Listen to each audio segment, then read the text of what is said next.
Radio Ciudadana, 660 AM.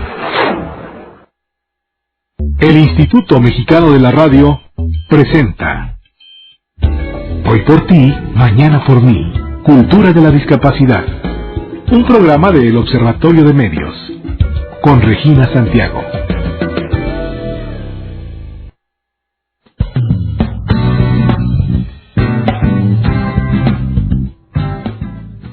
Muchas gracias por acompañarnos esta tarde. Les damos la bienvenida a nuestro programa Hoy por ti, mañana por mí, Cultura de la Discapacidad. ¿Tienes algún familiar, algún amigo, algún compañero de trabajo con discapacidad física o intelectual?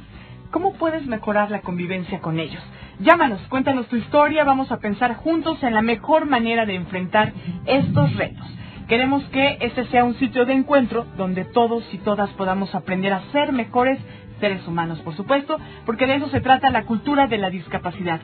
Nuestros teléfonos, aquí estamos en vivo, por cierto, en Radio Ciudadana, son 5604-7926, 5604-8229 y nuestra alada gratuita para todo el país, 01800-670-1680. Me da mucho gusto saludar a nuestra conductora Regina Santiago. Hola, Regis.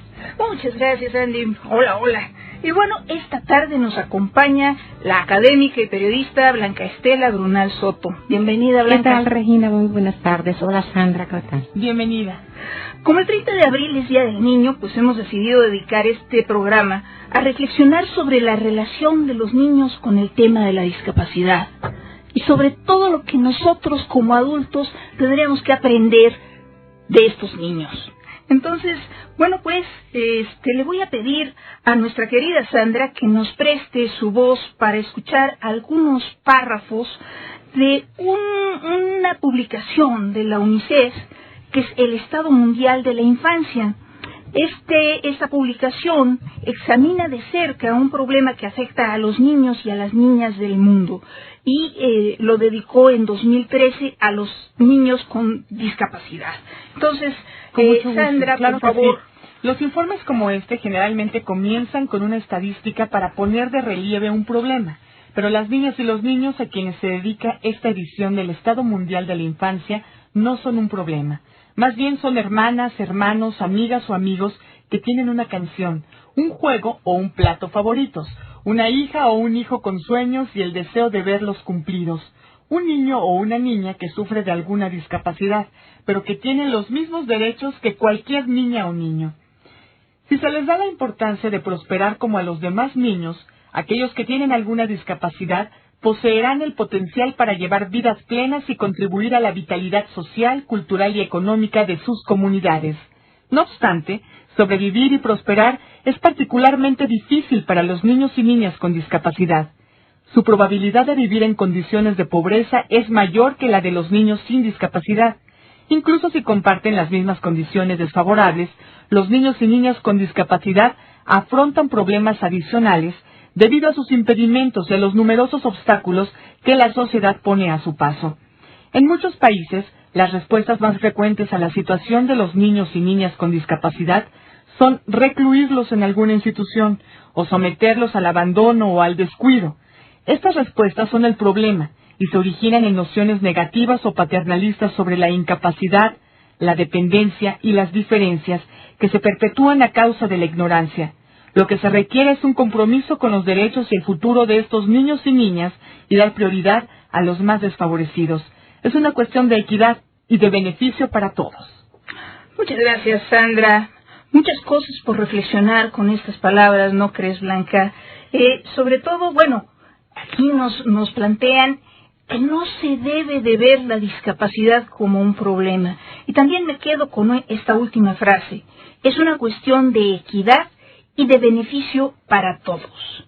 ¿En qué nos beneficia a todos el buscar la equidad y el respeto a los derechos de las personas con discapacidad? ¿En qué les beneficia a los niños, Blanca? Yo creo que es importante, Regina, también reconocer que afortunadamente la situación ha cambiado. Hoy ya se está mirando el tema de la discapacidad con otros ojos, unos ojos más humanos, y en el caso de niñas y niños es tema que se está prestando mucha atención a nivel universal, ¿no? Me gustaría hacer como un pequeño recuento de lo que ha sido este trasegar de la historia y con el tema de la discapacidad hasta nuestros días, ¿no? Recordando un poco cómo se ha tratado a los niños y niñas que han nacido con estos problemas, ¿no? En la antigua India, recordemos que los niños con malformaciones eran arrojados al río Ganges. En Grecia igual, ¿no? Practicaban los infanticidios cuando un niño o una niña nacía con alguna discapacidad.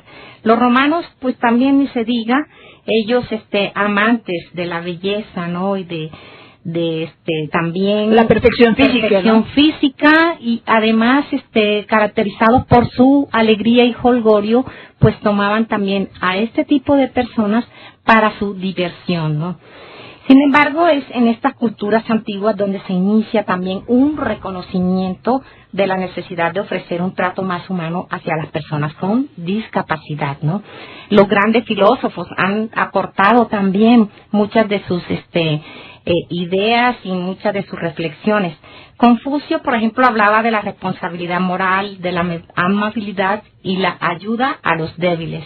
Buda promulgó principios de compasión, caridad, generosidad. Y el cristianismo también hizo su gran aporte, ¿no? Que promulgó la igualdad de todos. Pero también en contraposición a estos brillantes ideas, también hubo una así pues muy oscura, como la de Martín Lutero, que afirmaba que veía al diablo en los niños discapacitados y recomendaba que se les matara. Bueno, entonces... caramba, bueno, esa parte estaba bastante...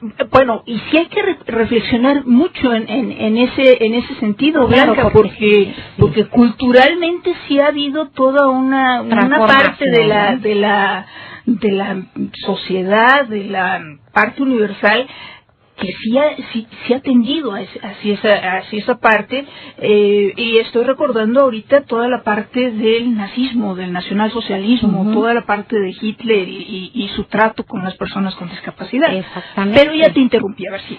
Bueno, sí, y aquí específicamente en las culturas mesoamericanas, ¿no? Nuestras culturas prehispánicas, en México sobre todo, por ejemplo, los aztecas, ellos las causas de las diferencias y las enfermedades las encontraban o las asociaban pues a razones naturales, castigo divino, maleficios de algún enemigo y por la influencia de los astros.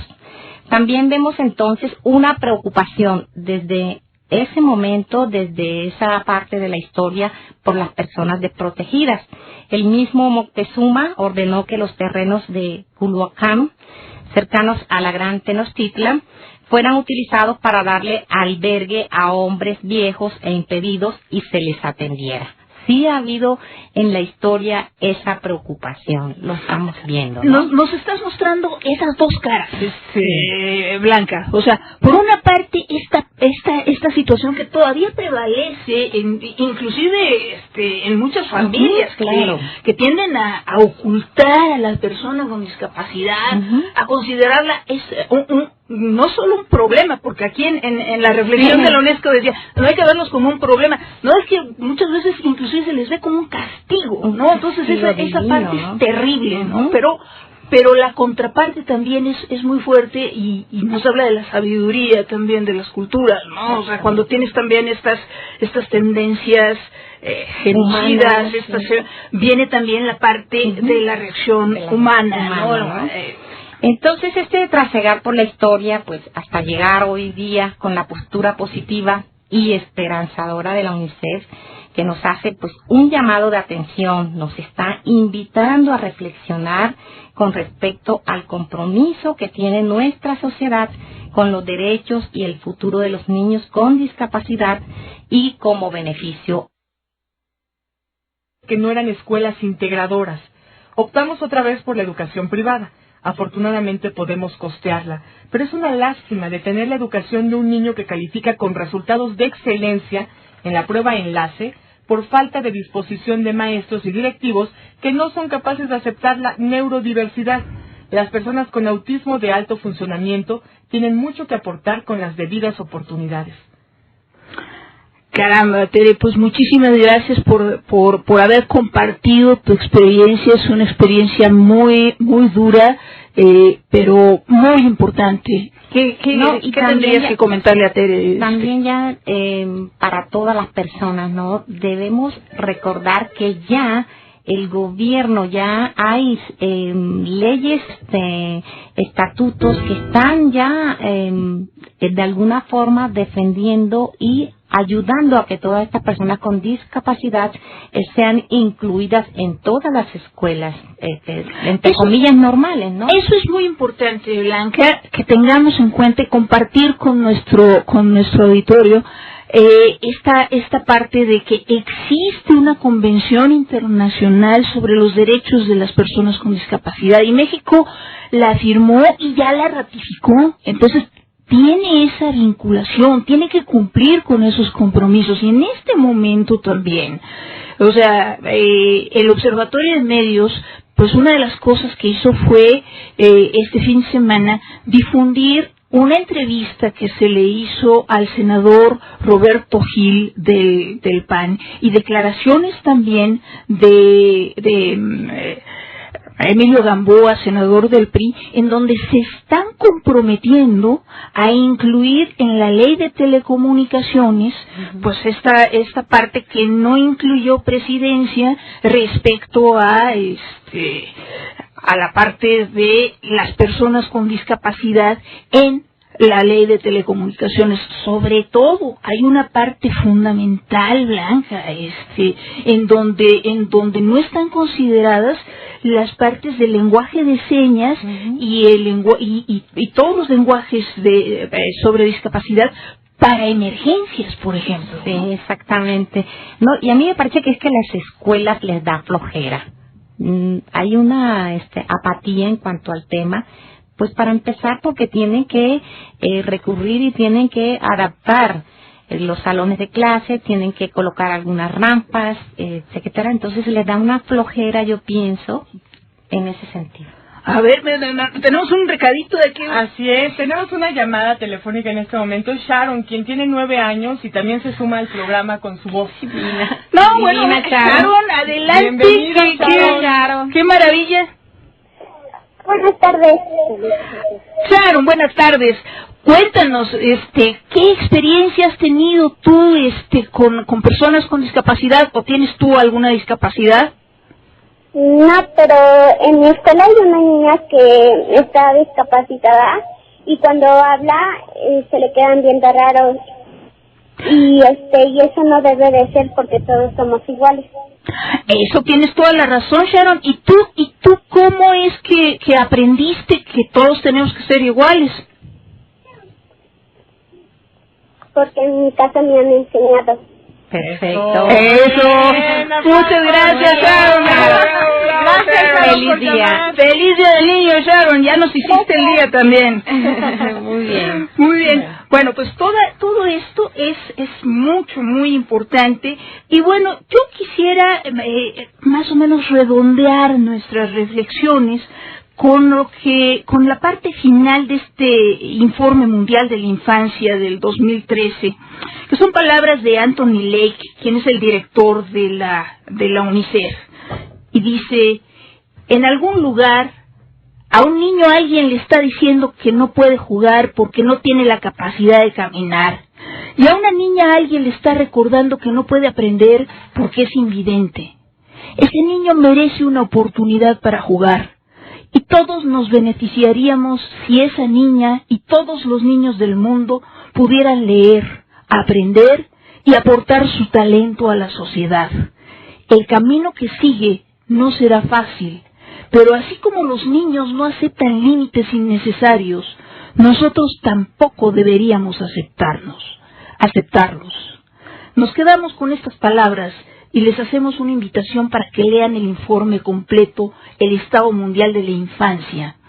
Y bueno, sí, eso también me recuerda, ¿no?, la frase de caminante no hay camino, se hace camino al andar, ¿no? ¿Quién nos recuerda esa canción que inmortalizara a Joan Manuel Serrat? O mejor dicho, ¿quién no recuerda ese poema de Antonio Machado? Exacto. Esa canción. Lo nuestro es pasar haciendo caminos sobre la mar. Perfecto, pues yo creo que esta es una parte que nos queda, ¿no? Y bueno, pues pero pues ya, bueno, creo que nos tenemos que ir, ¿no? Ya, estamos sí en la recta final. Pero invitamos a todo el público a que visiten nuestro blog, a que nos dejen comentarios que siempre enriquecen este espacio. Recuerden, OMSIM, Cultura de la Discapacidad. Ahí podrás además encontrar información, puedes escuchar las grabaciones